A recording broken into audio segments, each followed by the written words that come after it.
કેમ છો વિદ્યાર્થી મિત્રો? મજામાં? હું પ્રિતેશ સર અને મારી YouTube channel Pritesh sir English જુનાગઢમાં તમારા બધાનું હાર્દિક સ્વાગત કરું છું.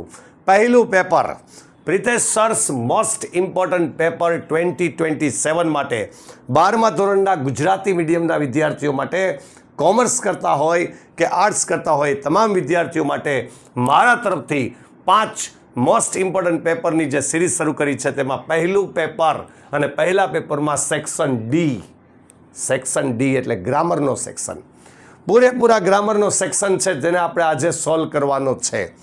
સેક્શન ડીમાં પહેલો ક્વેશ્ચન, ભાઈ પહેલા 3 પાર્ટ આપણે ન જોયા હોય, સેક્શન A, B અને C તો જોજો. અને સાથે આપણે મારા નંબર છે તેમાં આની PDF તમે મંગાવી શકો છો. ઓકે, તો ક્વેશ્ચન પેપરની PDF મંગાવી શકો છો. ઓકે, ચાલો લેટ્સ બિગિન. તો સૌથી પહેલા ડુ એઝ ડિરેક્ટેડ હોય છે. ડુ એઝ ડિરેક્ટેડમાં 2 ક્વેશ્ચન હોય જનરલી. એક છે ચેન્જ ધ ટેન્સ હોય અને એક છે ચેન્જ ધ વોઇસ હોય છે. બરાબર, ચેન્જ ધ ટેન્સ અને ચેન્જ ધ વોઇસ. પહેલું શું છે જો, Sumitra opened a saving account in Canara Bank. She deposited rupees 10,000. She never withdrew money from her saving account. અહીંયા તમને એમ કહ્યું છે સુમિત્રા ઓપન્સ, યાને કે ભૂતકાળનો પેરેગ્રાફ હતો અને એ ભૂતકાળમાંથી વર્તમાનનો પેરેગ્રાફ કરવાનો છે. બરાબર છે, ભૂતકાળમાંથી વર્તમાનનો પેરેગ્રાફ કરવાનો છે. બરાબર, તો ભૂતકાળમાંથી વર્તમાન કરીએ તો જો અહીંયા ઓપન્ડ એનું ઓપન સ થયું, SES લાગ્યો કારણ કે સબ્જેક્ટ સુમિત્રા છે એટલે. આખું વાક્યમાં બીજે ક્યાંય ફેરફાર થતો નથી. શી ડિપોઝિટેડ, હવે અહીંયા ફેરફાર થશે. શું થશે અહીંયા? તો કે ડિપોઝિટ્સ. શું કામ એને ડિપોઝિટ્સ થાય ભાઈ? તો કે કર્તા તરીકે કોણ છે? શી છે એટલે. બરાબર, એટલે હી, શી અને ઇટ હોય તો SES લાગે. ઓકે, પછી છે શી એટલે સબ્જેક્ટ શી છે. શી નેવર વિથડ્રુ છે એનું થશે વિથડ્રો અને એમાં લાગશે S એટલે વિથડ્રોઝ. બરાબર છે, વિથડ્રોઝ એટલે કે વિથડ્રો એટલે કે પૈસા ઉપાડવા, વિથડ્રો કરવું. ઓકે, ચાલો આ બહેનો પહેલાં હવે આવી રીતે નથી લખવાનું. મેં અહીંયા મારે તો જગ્યાનો અભાવ એના કારણે તમારે તો જવાબ પેપરમાં પૂરેપૂરો જવાબ બનાવી નાખવાનો. પછી જ્યાં ફેરફાર કર્યો છે ત્યાં આપણે અંડરલાઇન કરી લેશું એટલે ફેરફાર જે કર્યો છે એ સ્પષ્ટ નજરમાં આવે. ઓકે, ચાલો બીજું જોઈએ. હવે 53નો ક્વેશ્ચન છે કે વોલ્ટ ડિઝની, આ 2 માર્કના 2 ક્વેશ્ચન હોય છે. સ્ટડીડ કાર્ટૂનિંગ ઇન શિકાગો, પહેલું સેન્ટેન્સ આ.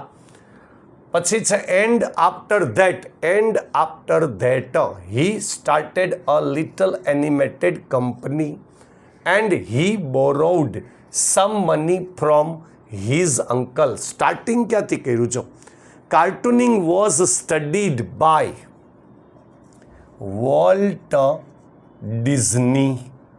વોલ્ટ ડિઝની દ્વારા સ્ટડી, અને ક્યાં? તો કે ઇન શિકાગો. ચલો પહેલું સેન્ટેન્સ આ છે. ઓકે, બીજું એન્ડ આફ્ટર ધેટ, તો એ હું એમને મૂકી દઉં ને, એન્ડ આફ્ટર ધેટ.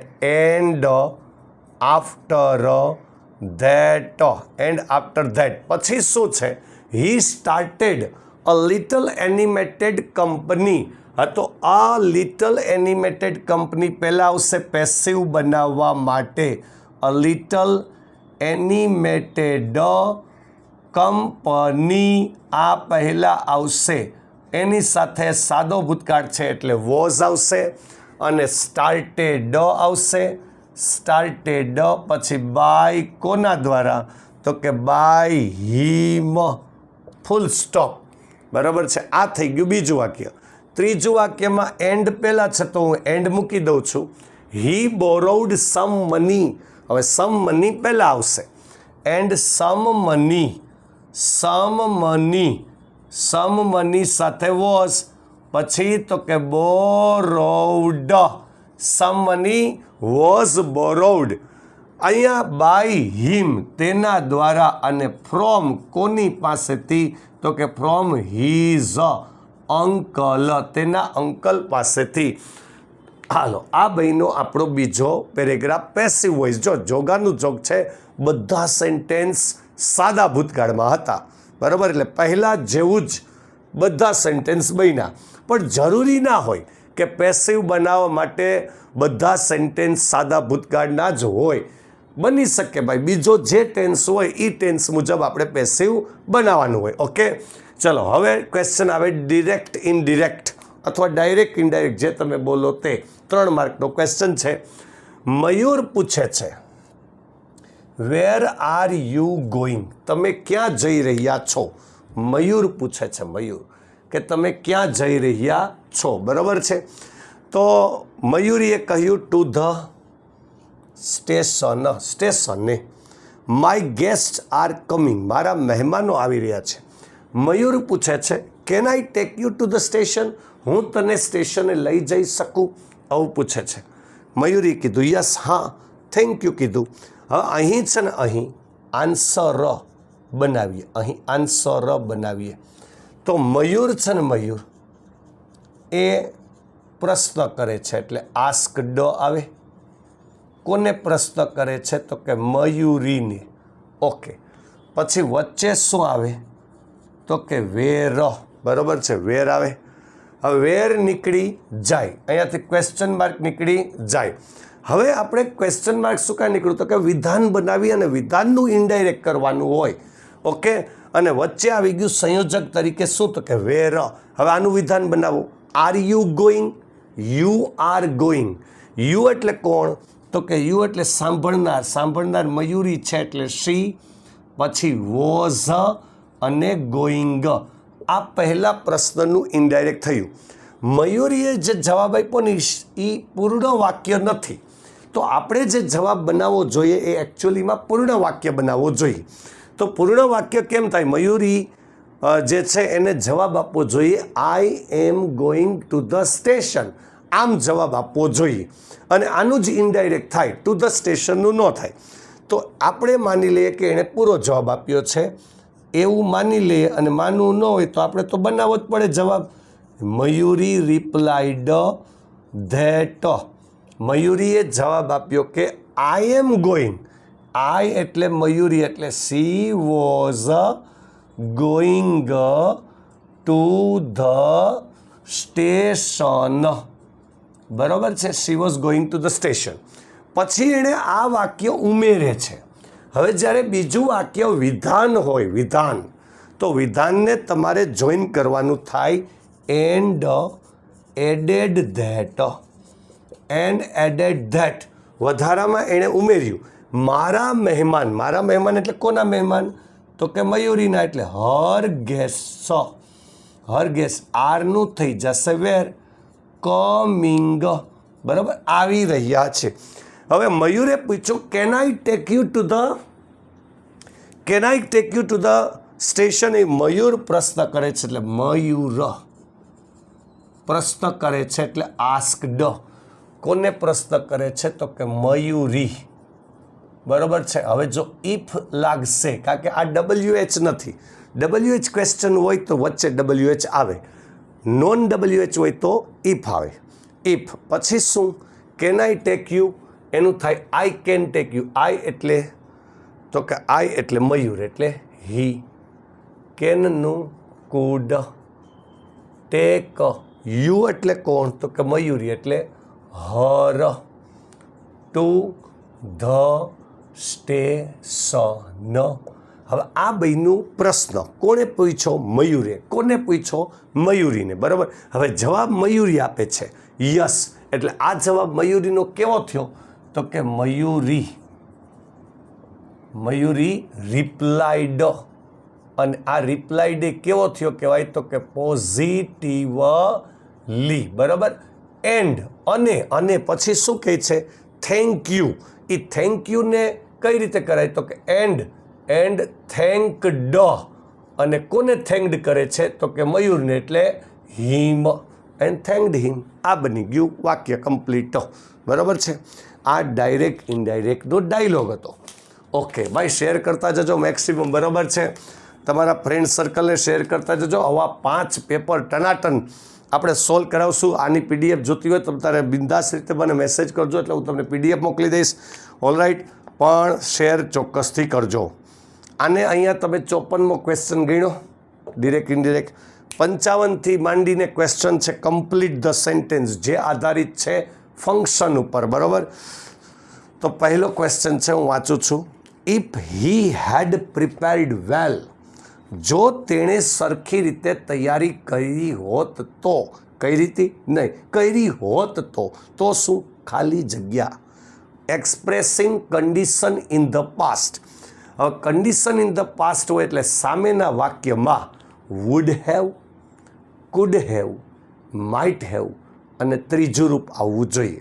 અથવા પેસિવ હોય તો would have, could have, might have અને બીન અને ત્રીજું રૂપ આવવું જોઈએ. બરાબર છે, તો અહીંયા શું હશે? પહેલામાં છે he can not fail, can not fail ના ચાલે. હી ગોટ ગુડ માર્ક્સ ના ચાલે. He could have got good marks, could have got થયું. બરાબર છે, અને હી વિલ ગેટ ન ચાલે. એટલે સી ઓપ્શન આન્સર આવે. સી ઓપ્શન કે he could have got good marks. આ પહેલું સેન્ટેન્સ. ચલો next 56. The teacher behaves making supposition. Most important, પૂછાય જ છે. એઝ ઇફ અને વેર. ધ ટીચર બિહેવ્સ પહેલામાં છે well but the students do not obey him, એવું તો ન આવે. Well and teach with good manner, એવું ન ચાલે. ત્રીજું કાઇન્ડલી એન્ડ લવ હિમ, એવું ન ચાલે. As if he were a principal. D as if he were a principal. ખ્યાલ હોવો જોઈએ ખાલી કે આ ટોપિકમાં શું આવે, તોય આવડી જાય. બોલો, હાલો next. Krishna was so weak. Weak એટલે નબળી. બ્લેન્ક બ્રેકેટમાં પૂછે સોવિંગ રિઝલ્ટ. રિઝલ્ટ કહેવાનું. હવે જો ભાઈ રિઝલ્ટ કહીએ ને, પહેલાં જોવાનું Krishna was so weak. So weak એટલે સામે ધેટવાળું વાક્ય આવે. 4માંથી ધેટવાળું વાક્ય એક જ છે, બીજા છે જ નહીં. બોલો, પહેલું છે that she could not win the race. આટલી નબળી હતી કે તે રેસ જીતી શકી નહીં. એટલે પહેલું જ જવાબ. બાકીના 3 છે જ નહીં, હું તમને હમણાં બોલીને બતાવું ભાઈ. That she could not win the race. Okay, હવે હું તમને બોલીને બતાવું. બીજું છે option but did hard work, નો ચાલે. બિકોઝ સી એટ લેસ, નો ચાલે. ફિઝિકલી એન્ડ મેન્ટલી, ન ચાલે. 58. I don't like either fast food blank. Alternative choice. હવે અલ્ટરનેટિવ ચોઇસ એટલે તો કે either dash dash dash or અથવા neither dash dash dash nor. હવે આઈધર તો આમાં છે જ વાક્યમાં જ કે આઈ don't like either fast food, તો ઓર જ આવે. તો ઓરમાં પહેલું છે રેગ્યુલર ફૂડ, બીજું છે નાઈધર રેગ્યુલર ફૂડ, ત્રીજું છે બટ રેગ્યુલર ફૂડ, ચોથું છે બીકોઝ ઓફ ટ્રબલ ઇન સ્ટમેક. હવે આમાં ઓર જ આવે. આઈધર આપ્યું એટલે તો એ ઓપ્શન કયું છે? એ ઓર. ઓર કરીને અહીંયા શું હશે? Or regular food. હાલો next 59. That mobile phone is so ખાલી જગ્યા. હવે આ પાછું રિઝલ્ટવાળું આવ્યું ભાઈ. હવે ધેટ મોબાઈલ ફોન ઇઝ ખાલી જગ્યા, ઇઝ સો ખાલી જગ્યા. હવે સો કોસ્ટલી દેટ પહેલું જ ઓપ્શન છે. એટલો મોંઘો છે કે I can not by it, હું ખરીદી કરી શકતો નથી. બીજું છે બિઝી, ખાલી એટલો વર્ડ. ત્રીજું છે ડલ. ચોથું છે અનવોન્ટેડ. હવે આવું તો રિઝલ્ટમાં આવે નહીં, સો ધેટ જ આવે. એટલે એ ઓપ્શન અગેન જવાબ આને કે so costly that I can not by ઇટ. Full stop. અહીંયા જગ્યા વધે છે, અહીંયા ઘટતી હતી. હારી ગજબ કરી, ધ્યાન રાખવાનું ભાઈ. બીજી વખત તો ભાઈ Priteshbhai, join the sentences and make one meaningful sentence. એટલે combine the sentence. He has brought a message from the collector. તેણે એક મેસેજ આવ્યો છે કલેક્ટર પાસેથી. The chief minister is to visit the town. કે ચીફ મિનિસ્ટર નગરમાં આવશે. આ બીજું વાક્ય. He will visit it next Sunday. તે નેક્સ્ટ સન્ડે આવશે.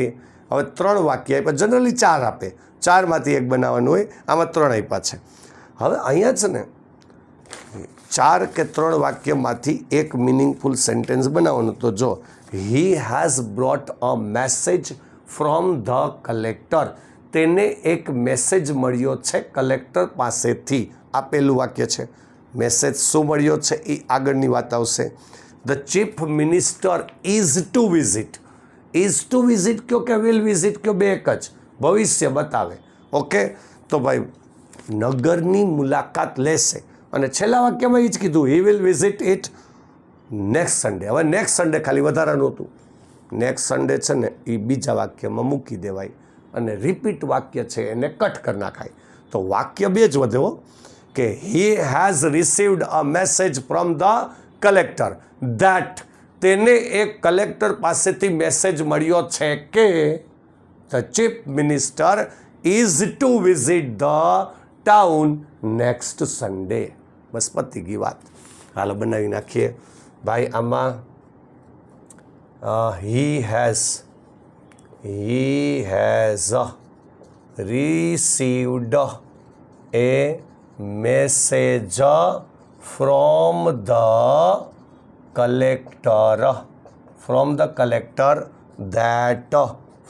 collector that he has received a message from the collector that તેને એક કલેક્ટર પાસેથી મેસેજ મળ્યો છે કે the chief minister is to visit the town next Sunday. આવતા Sunday એમની મુલાકાત લેશે. ઓકે, 160. ચાલો ભાઈ 61. અ નંબર ઓફ ખાલી જગ્યા were down in a pit. A number of ખાલી જગ્યા were down in a pit. આનો મતલબ શું થાય? A number of ants. A number of ants આપણો પાઠ જ છે ભાઈ. અહીંયા આવશે ants. A number of ants તો આન્ડ્સ બોલે. Were down in a pit where they had આવ્યું એટલે ખાલી જગ્યામાં કિલ્ડ આવે. They had killed. બેઠો પેરેગ્રાફ છે. આવી રીતે ન લખતા હો પેપરમાં આખો પેરેગ્રાફ લખવાનો, ખાલી જગ્યા કરવાની અને પછી ખાલી જગ્યા પૂરવાની, ખાલી જગ્યા કરવાની પછી ખાલી જગ્યા પૂરવાની. હા, had killed some flies and other insects for food. The ants began ખાલી જગ્યા શું કર્યું? To fetch. ટુ ફેચ એટલે બિગેન ટુ ફેચ એટલે ફેચ એટલે ઉપર લઈ જવાનું, ઉપાડીને લઈ જવાનું. તો અહીંયા આવે begin to fetch. To fetch, to fetch, ખાલી ફેચ અને ફેચ એવા 3 ઓપ્શન છે. To fetch the small bits of these insects up to their ant hill. હવે કયું ધેર આવે? THEIR કે THERE? તો કે THEIR. આમ તો ભાઈ વિભાગ ડી શું કે વિભાગ ઈ પણ આપણે બોલી જઈએ. વિભાગ ડી તો પૂરું થઈ ગયો છે, રાઈટ. અને આ બેઠો પેરેગ્રાફ એન્ટવાળા પાર્ટનો છે. જો ભાઈ એક ઈ વિભાગમાં આપણે આવે છે study the information regarding Sachin Tendulkar વિશે એક આખું ટેબલ આપેલું છે અને માહિતી આપેલી છે. ફૂલ નેમ, બોર્ન ક્યારે થયું, નિકનેમ શું તો કે લિટલ માસ્ટર ને, બરાબર, હાઇટ એની શું, પછી બેટિંગ સ્ટાઇલ, બોલિંગ સ્ટાઇલ, બરાબર છે, રોલ મોડલ, આ બધું આપ્યું છે. પછી આપ્યું છે આપણને એસે યાને પેરેગ્રાફ રાઇટિંગ. એમાં આપ્યા છે મોસ્ટ ઇમ્પોર્ટન્ટ મને લાગે છે આ વખતે હોઈ શકે માય ગ્રાન્ડ પેરેન્ટ્સ, અથવા બીજો આપ્યો છે importance of sports in students life, અથવા વુમન એમ્પાવરમેન્ટ. આમાંથી મને પહેલા નંબર ઉપર વુમન એમ્પાવરમેન્ટ લાગે છે, પછી માય ગ્રાન્ડ પેરેન્ટ્સ ટકા એમપી છે ભાઈ, કરજો જ, કાંઈ ઘટે નહીં રીતે કરજો જ. પછી આપણને આમાં આપ્યું છે કે draft the speech in about 100 words, 100 શબ્દોમાં સ્પીચ લખો. A speech on save water, અને સ્પીચ ન લખવી તો એના હાથમાં એપ્લિકેશન, એટલે આપણે એપ્લિકેશન જ લખીએ. એપ્લિકેશન તમને આપેલી છે અહીંયા કે એકાઉન્ટન્ટની, મહત્ત્વની છે, હમણાં પૂછાણી નથી એટલે બહુ મહત્ત્વની કહેવાય. એકાઉન્ટન્ટની એપ્લિકેશન છે, અને ઈમેલમાં મોબાઈલ ફોન ઓનલાઈન પરચેસ કર્યો પણ એમાં કંઈક પ્રોબ્લેમ છે, નોટ વર્કિંગ વેલ, એટલે એમાં મોબાઈલ ફોનને રિપ્લેસ કરાવી આપવા માટેની વાત આવશે. Online mobile phone is delivered to him today but it does not work well, send in email to rajiks@gmail.com, અને 100 વર્ડ્સમાં ઈમેલ લખવાનો. ઓકે, કમ્પ્લેન કરવાની છે, નોટ વર્કિંગ વેલ, અને રિપ્લેસ કરી આપો, બરાબર છે. અને ઈમેલ કમ્પ્લીટ થાય એટલે ઈમેલના અથવામાં આપણે રિપોર્ટ રાઇટિંગ હોય છે, ઇન્ટર ક્લાસ ક્રિકેટ ટુર્નામેન્ટનું મેચ હતો, અને એ મેચ વિશે રિપોર્ટ લખવાનો છે, પણ આપણે ઈમેલ લખાય, ફોર્મેટના માર્ક્સ મસ્ત રીતે હોય. તમે સ્ક્રીનશોટ લઈ લેજો અને મેક્સિમમ શેર કરી દેજો ભાઈ, બરાબર છે. અને ચેનલને સબસ્ક્રાઈબ ન કરી તો સબસ્ક્રાઈબ તો ચોક્કસ કરી રાખજો. બહુ મહત્ત્વના લેક્ચર્સ મારા આ યુટ્યુબ ચેનલમાં મુકાતા જ રહેશે. ઓકે, તો સબસ્ક્રાઈબ તો કરી જ રાખવાની. All right, have a nice day, good bye, આવજો, tata, see you again. Okay.